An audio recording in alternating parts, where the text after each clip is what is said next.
આમોદમાં કન્યા કેળવણી મહોત્સવ અને શાળા પ્રવેશોત્સવની ભવ્ય ઉજવણી। આમોદ તારીખ 23 જૂન। આમોદ શહેરની મિશ્ર શાળા નંબર 2 ખાતે ગુજરાત રાજ્ય સરકારના શિક્ષણ વિભાગ દ્વારા કન્યા કેળવણી મહોત્સવ અને શાળા પ્રવેશોત્સવ 2026ની ભવ્ય ઉજવણી કરવામાં આવી હતી। કાર્યક્રમનો પ્રારંભ જંબુસર વિધાનસભાના ધારાસભ્ય ડી.કે. સ્વામીના હસ્તે દીપ પ્રાગટ્ય કરીને કરવામાં આવ્યો હતો। કાર્યક્રમ દરમિયાન નવા પ્રવેશ મેળવનાર નાના વિદ્યાર્થીઓનું ઉષ્માભર્યું સ્વાગત કરવામાં આવ્યું હતું। ધારાસભ્ય ડી.કે. સ્વામીએ બાલવાડીના બાળકોને દફતર અને યુનિફોર્મનું વિતરણ કરી શિક્ષણ પ્રત્યે પ્રેરણા પૂરી પાડી હતી। પોતાના સંબોધનમાં તેમણે જણાવ્યું હતું કે બાળકનો શાળામાં પ્રથમ પ્રવેશ માત્ર શિક્ષણની શરૂઆત જ નહીં, પરંતુ તેના ઉજ્જવળ ભવિષ્યનો મજબૂત પાયો છે।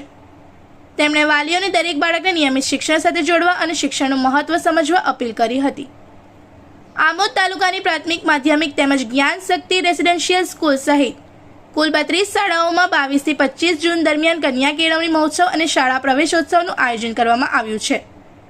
કાર્યક્રમનો મુખ્ય હેતુ દરેક બાળકને શિક્ષણ સાથે જોડવાનો, કન્યા શિક્ષણને પ્રોત્સાહન આપવાનો તેમજ વાલીઓમાં શિક્ષણ પ્રત્યે જાગૃતિ લાવવાનો છે। કાર્યક્રમમાં શિક્ષણ વિભાગના અધિકારીઓ, શિક્ષકો, વાલીઓ, આગેવાનો તથા મોટી સંખ્યામાં વિદ્યાર્થીઓ ઉપસ્થિત રહ્યા હતા। समग्र कार्यक्रम उत्साहपूर्ण और प्रेरणादायी वातावरण में संपन्न थयो हतो। इस वीडियो को लाइक करें, हमारे चैनल को सब्सक्राइब कर बेल आइकन जरूर प्रेस करें हमारी न्यू वीडियो सबसे पहले देखने के लिए।